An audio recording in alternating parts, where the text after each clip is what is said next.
This is From Destruction to Dignity with Janice Pons. Each week, Janice shares her wisdom to enlighten, educate, and advance the culture in America today. Janice Pons is a mother, author, and free thinker, and your host for our podcast this evening.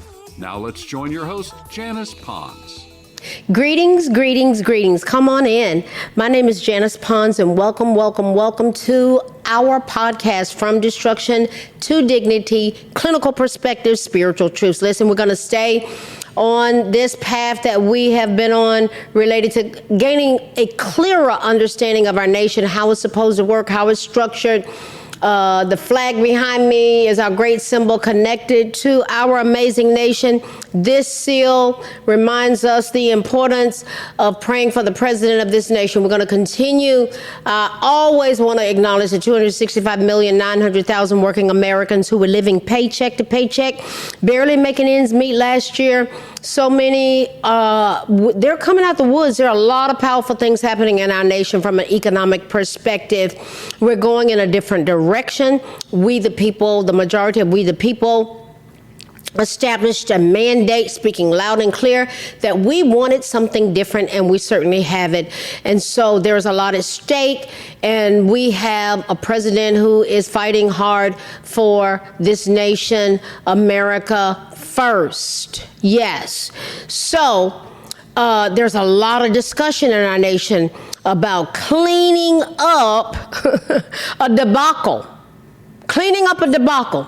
So our discussion tonight is going to specifically surround what do we mean by cleaning up a debacle? What was the debacle? And our clinical perspective is going to connect with incompetence, because that debacle was created by dynamics of incompetence. So if the truth be told, cleaning up debacles is most often connected to downright incompetence. So President Trump's Department of Transportation, listen, I found out these things. I was like, why isn't that on the news? See, that's why I don't mess with the news.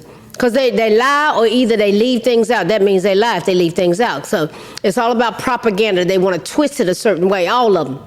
So I look at it for myself. I want to hear speeches myself. I want to hear the Congress myself. I want to hear it for myself, use basic logic and deductive reasoning, and come to conclusions. And I come on here and talk about it. So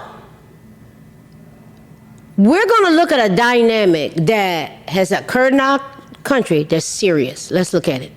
If the truth be told, President Trump's Department of Transportation, DOT, Department of Transportation, was left to clean up the Biden administration's $43 billion grant fiasco.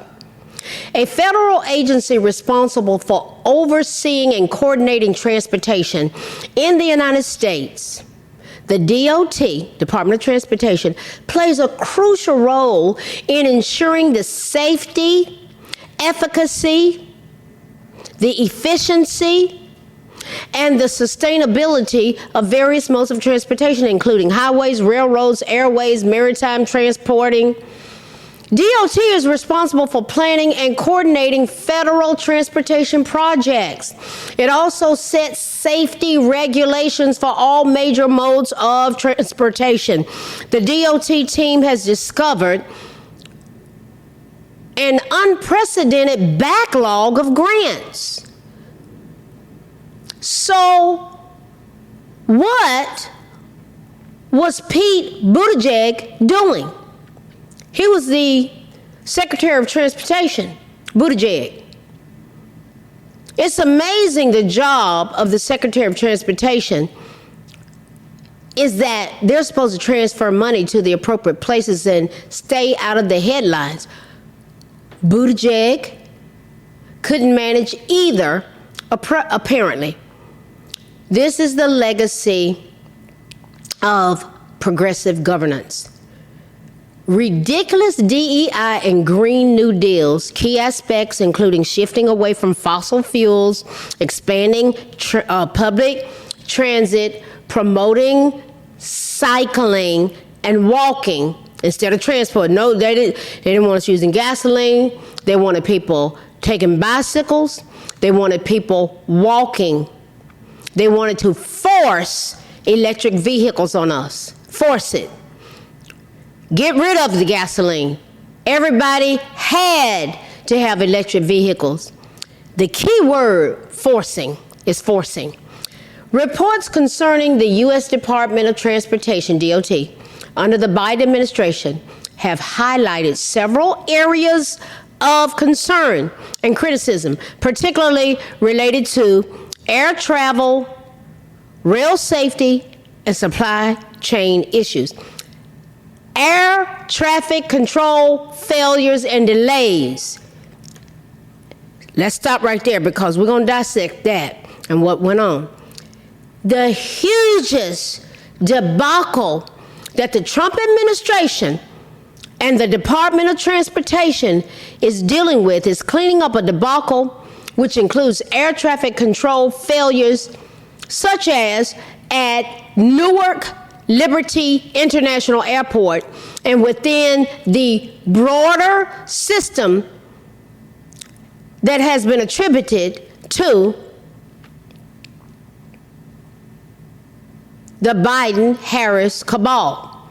Now, this is some serious stuff because we know what happened at the airport, the Reagan Airport in Washington, D.C., and all the dynamics thereof, and the near miss and planes clipping wings, so forth and so on. Debacles, as evidenced by one source specifically, blames under-enrollment in air traffic control schools. Now, there was COVID-19, which was perpetrated upon us. That wasn't by accident. It's called the plandemic, which started around 2020. That's contributed. So this whole fiasco and diabolical orchestration has contributed to what's going on with our air traffic control system and the failures thereof. The failures manifest in so many ways, like missing flights, flights canceled, not to speak of the accidents. That's a whole nother thing. DOT Secretary Sean Duffy directly blamed the Biden administration and former DOT Secretary Pete Buttigieg, alleging that they failed to address the issues and didn't prioritize fixing the system. There were things, guys, that was simply ignored. In one instance, over 55% of flights arriving and departing from Newark, New Jersey, were delayed. Over 55%. Some sources cite the Federal Aviation Administration, the FAA, alleged focus on diversity, equity, and inclusion, DEI, initiatives rather than qualifications as contributing to the failures and near collisions. Now let's look at the specifics of that. FAA hiring based on DEI, not skill, under Buttigieg's watch, the FAA delayed, now listen to this, guys. I was blown away when I learned this, because it wasn't on the news that I heard. I don't look at the news, but it wasn't in, I look at meetings, I look at different, I had to really, and I was like, whoa, why are we dealing with these deals, these situations with the airline industry? Under Buttigieg's watch, the FAA delayed replacing retiring flight examiners unless they met diversity quotas, leading to massive delays and costs for young pilots. Air traffic controllers were also hired based on identity, not expertise, creating safety risk in our skies. Now, let's take a closer look at the dynamics related to this whole DEI debacle. We're talking about debacles, created debacles. Critical shortage of 3,800 air traffic controllers has occurred because of the Federal Aviation Administration's DEI practices, leaving a gaping hole in recruitment, according to an attorney who has been hired by these precious people who are our fellow Americans. And who are those people? Over 1,000 would-be air traffic controllers were wiped out from consideration overnight because of diversity and inclusion hiring targets suddenly being implemented, according to the lead lawyer in a class action lawsuit against the FAA. I hope they win. Michael Pearson is his name. He reported that his clients had completed all their training at FAA-approved institutions before they were placed in a direct hiring pool for air traffic controllers. Now, we were already short. So Biden and Harris, we know how they got in. We know what's coming out about that, about 2020. COVID, election, all that. So once they were in and doing their thing, they stopped hiring. They stopped hiring air traffic controllers. We had people that were trained, 1,000 of them, waiting to go in positions. They had been put in a direct hiring pool for air traffic controllers. That was the standard at the time. They finished, they went in a pool. There was always a need for them. Always a need. Within months of graduating, they were informed by the FAA that they would need to pass a new biographical assessment, which he claimed awarded extra points to the people with no aviation experience. This is what I'm telling you, you need to keep logs. I tell people when things go on, they say, wait a minute, something's not adding up. Something's not adding up. I've had it happen to me professionally years ago. It wasn't adding up. Keep a log. I respectfully suggest, as a fellow American, to keep a log. It will help you a lot in many instances. It did me twice. Really 3 times. The FAA basically decided the students were too white and the schools too elite. So in 2013, knocked them off of a preferred hiring list they had trained and worked hard to get into, all because of their race in 2023. According to the attorney, 95% of the previously qualified candidates he represents then failed. They failed the biographical assessment questionnaire, essentially, which he said turned out to be a personality test. They were screened out. Whenever the years that they were screened out when it was an automatic process that we just had in America that was working. So let's look at, and they're being held accountable and they're suing. The rail safety concerns, let's look at that. Following the East Palestine trail derailment, there were criticisms that DOT Secretary Buttigieg was slow to respond and address the incident. Some sources claim rail safety was not prioritized and took a backseat to political considerations. Data from 2022 indicates approximately 2,000 rail incidents reported nationwide, including around 1,310 derailments. Supply chain disruptions. Let's look at that. We're talking about things that happen with the Department of Transportation. Critics argue that under Buttigieg's leadership, American ports experience gridlock. Supply chains absolutely collapse. And major infrastructure failures like the Baltimore Bridge collapse expose incompetence within the Biden Department of Transportation. However, the Biden administration countered those claims. They stated that they inherited a disarrayed supply chain and made progress in easing freight congestion and improving connections. Well, the Biden-Harris administration established, they said, okay, this is what we need to do, establish a supply chain disruptions task force to coordinate federal efforts and work with stakeholders to address disruptions. The administration launched the Freight Logistics Optimization Works Flow Initiative, a data sharing program to improve supply chain efficiency and reduce costs. So overall, what happened?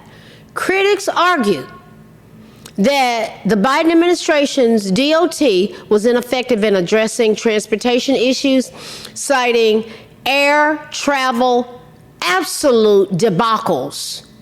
They were just saying it was dangerous the way this thing was set up. Rail safety concerns and supply chain disruptions. Some criticized the administration's alleged focus on diversity quotas rather than expertise, leading to infrastructure failures was how things imploded. This is how we got to where we are now. Conversely, the Biden administration highlighted their efforts to invest in infrastructure through initiatives like the bipartisan infrastructure law, modernizing systems, and improve supply chain resilience. But they never got important things done. They said things, they just didn't get done. And this is what the Trump administration has discovered. They contend that attacks, Biden and company, they contend that attacks against Secretary Buttigieg are politically motivated. No, there were things not good. It was all kind of these railroad derailments and, oh Lord, flights being delayed and canceled. Guys, they didn't have enough air traffic controllers, and there are 1,000 of them. They have a class action lawsuit. They were not hired because they were white and they were qualified.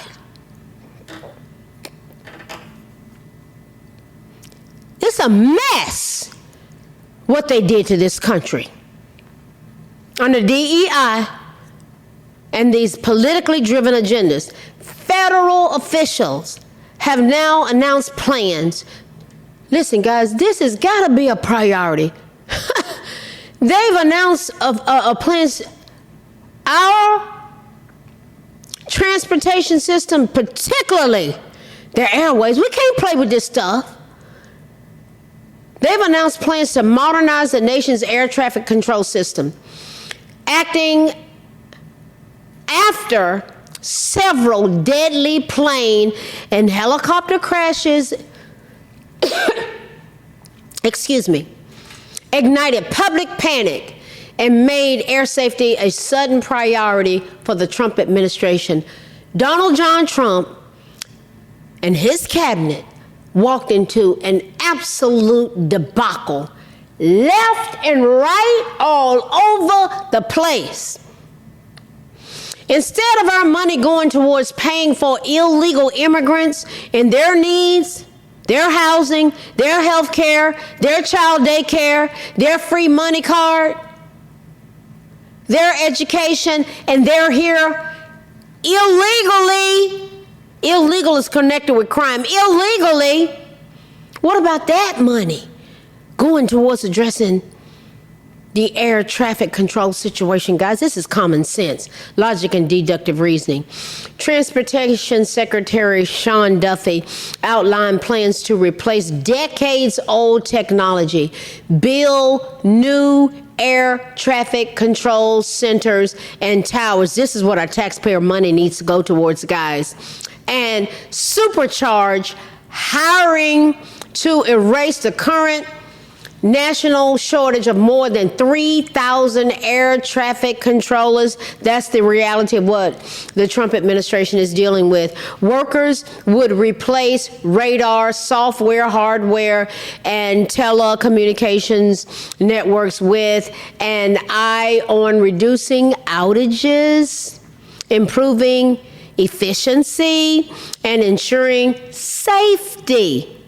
This is what Duffy has said. The plan also aims to eliminate close calls on runways and in approach airspace.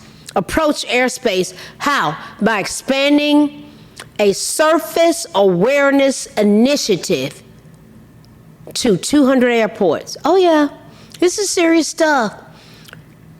Duffy likened the current system to a flip phone. That's what he said. He said, what we're doing right now is like a flip phone. Lord have mercy. And he has had mercy. Saying that it has antiquated telecommunications technology that relies on copper wire. This is what we're dealing with now.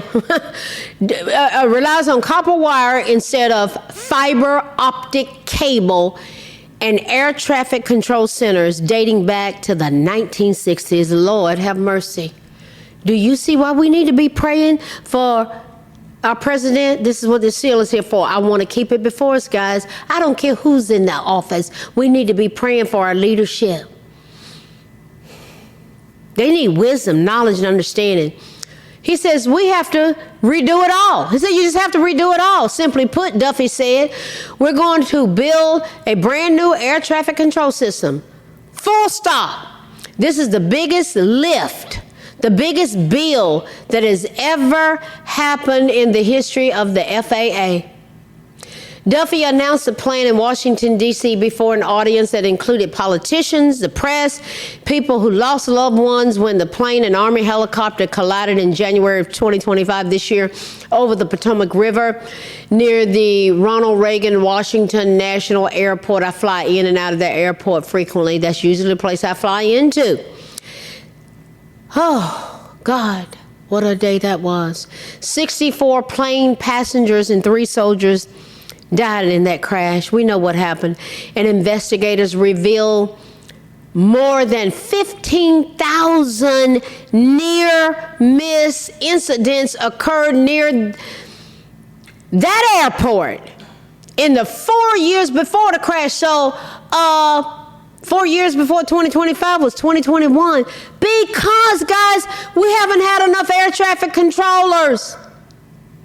And to have 1,000 of them who were white, not to be totally taken out of the pool. They finished school. And overnight they were taken out because of DEI. That's asinine. President Donald Trump joined the announcement by phone about what we got to do. We got to do it, referring to ongoing delays and outages at Newark Liberty International Airport. He said, this is the flavor of the moment. You know how Trump talks. He just cut to the chase. I love it. Love it. I think it was in April, a radio and radar outage left air traffic controllers unable to traffic aircraft or communicate with pilots at the Newark airport for 90 seconds. 90 seconds. That's a long time for airplanes and activity. That's not a good situation, said our president. He said, I'm sorry what you're going through with these terminals. He acknowledged it's a mess. It's a debacle. He said, but we've got to get it fixed up. We've got to get it fixed. At the end of the day, America deserves better. You know we do. Our transportation system should be run by the most qualified experts, not political appointees or DEI hires. Get rid of that stuff. Safety, efficiency, and expertise should be the top Priorities, my fellow Americans and my brothers and sisters. It is what it is. Not meeting diversity quotas. That was the focus of the Biden-Harris cabal. The Biden administration put ideology over infrastructure, and the results have been catastrophic.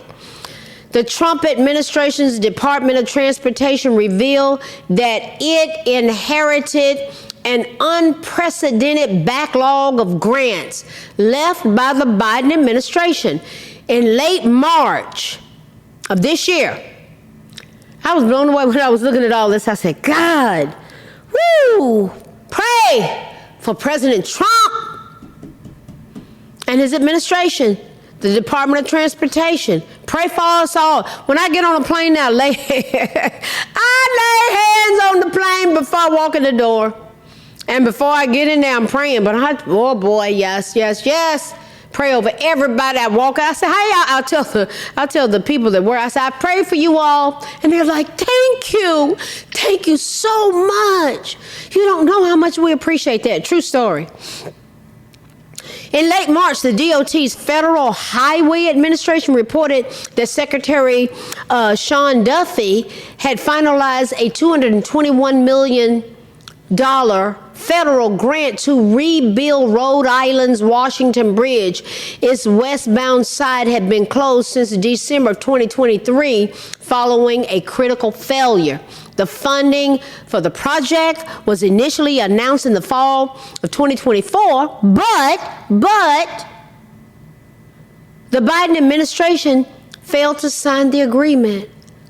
What? You know how absent-minded he was going around looking? I guess they didn't get to that with the auto pen. Under the Trump administration, they just said, look, this man doesn't play. Listen, y'all are bona fide lying saying that man is a goofball, he's a buffoonery that he operates in. That man has ripped out the red tape. And he said, we're going to get to the core of the matters. The DOT's announcement noted that the Trump administration inherited roughly, listen to this, guys, listen to this, 3,200 unobligated grants that have been promoted by the previous administration.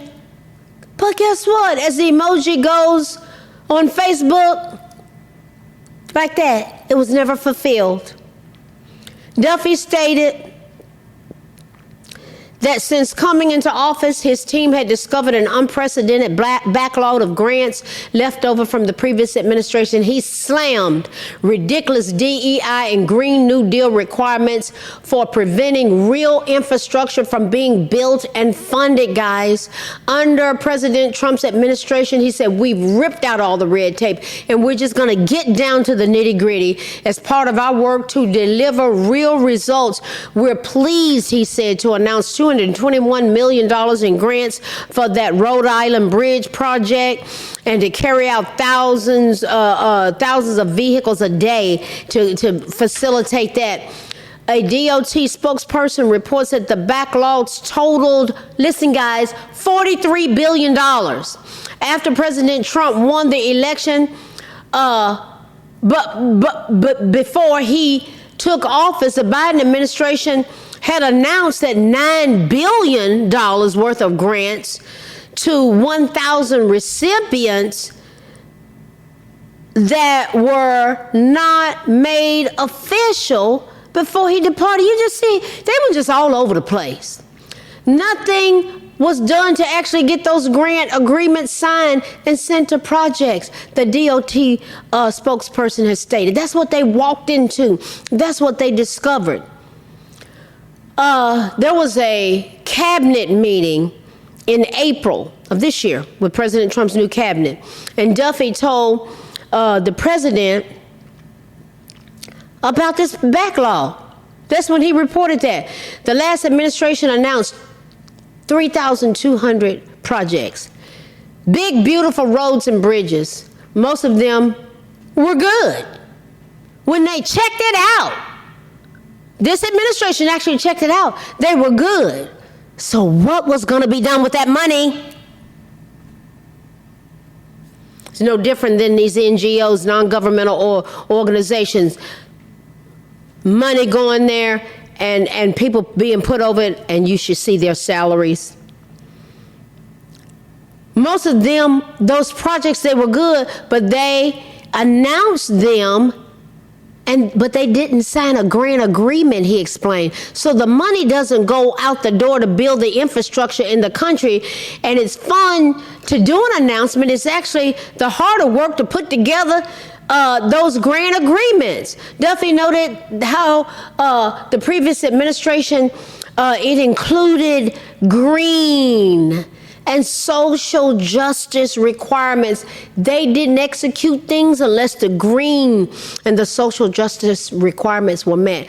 He said, we're pulling all that out. We're taking it out. They're ripping it out, to God be the glory, and putting the money toward infrastructure, not the social movement from the last administration. President Trump responded, he said, good steel. We want good steel, right? To build things, as opposed, as he said, opposed to green paper mache. It would take Donald Trump to say that, right? Duffy announced that the DOT had saved taxpayers $63.9 million by terminating a grant between the Federal Railroad Administration and Amtrak to build a high-speed rail project in Texas. He called the project a waste of taxpayer funds and a distraction from Amtrak's core mission of improving existing subpar services. They were having derailments all over the country. You think we ought to address that first? Basic logic and deductive reasoning, guys. What you think? If the private sector believes a project is feasible, they should carry the pre-construction work forward rather than relying on Amtrak and the American taxpayer to bail them out.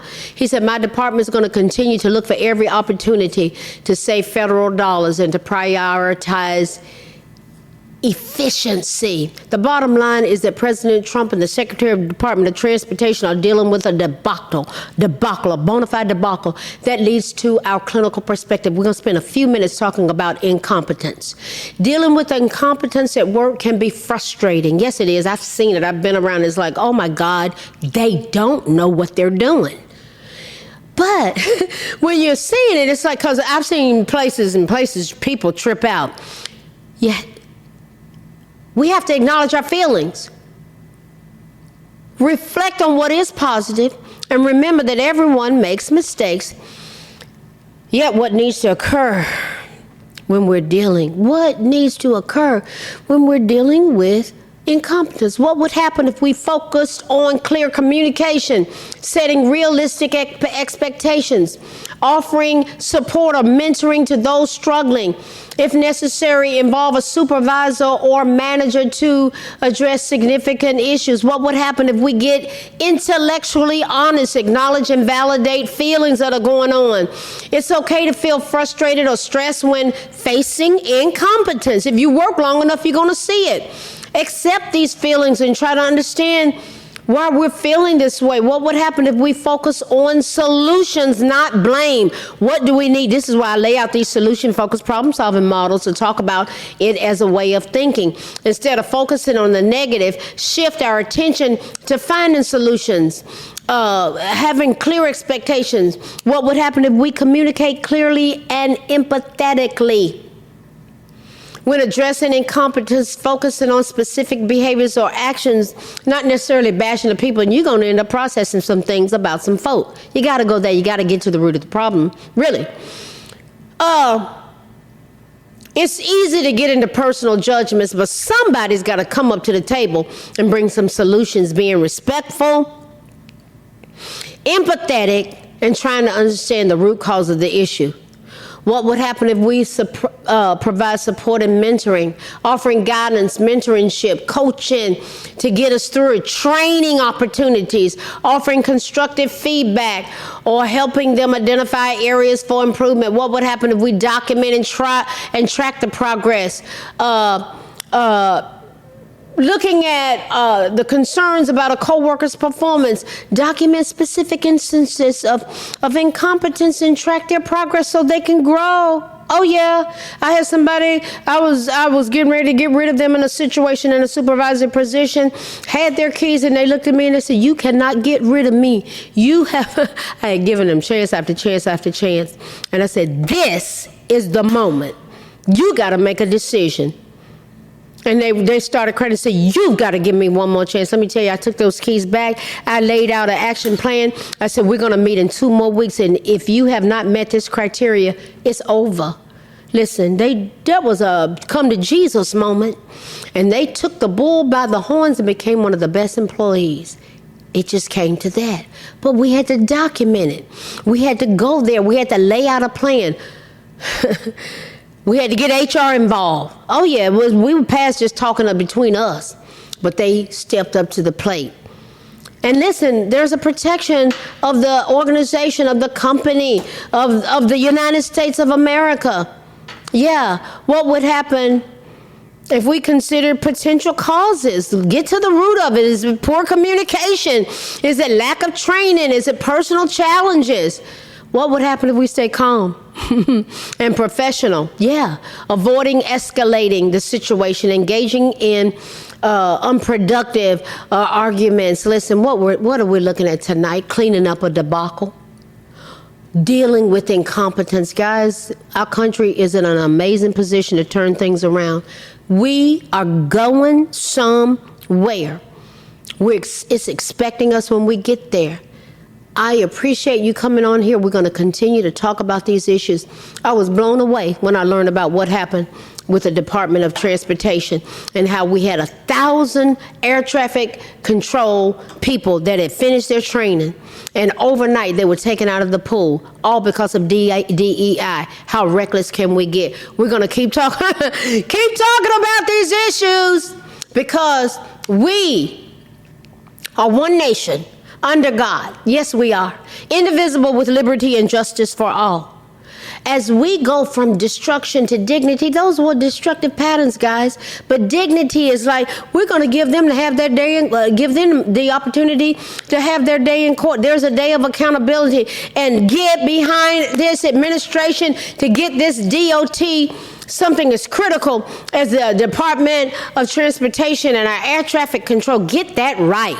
That's where our money needs to go, not towards illegal immigrants. As we go, yes, I love this, from destruction to dignity, clinical perspectives, strategies, skills, tools, a way of thinking to help us as a nation to go from destruction to dignity, clinical perspective, spiritual truths. The spiritual truth is a house divided against itself cannot stand, but united together, we are a powerful source. The church, the nation, the body of Christ, people in mosques, people in temples all over the country, all over the nation, intergenerational, interfaith, joining together to solve the issues in our nation. We've got the answers.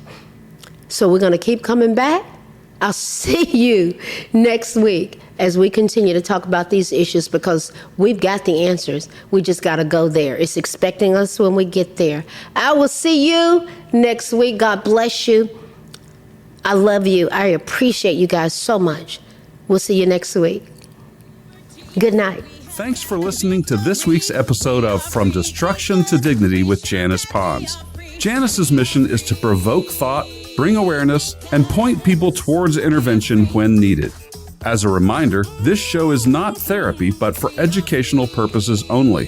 For more information, check out JanicePons.com or follow her on social media.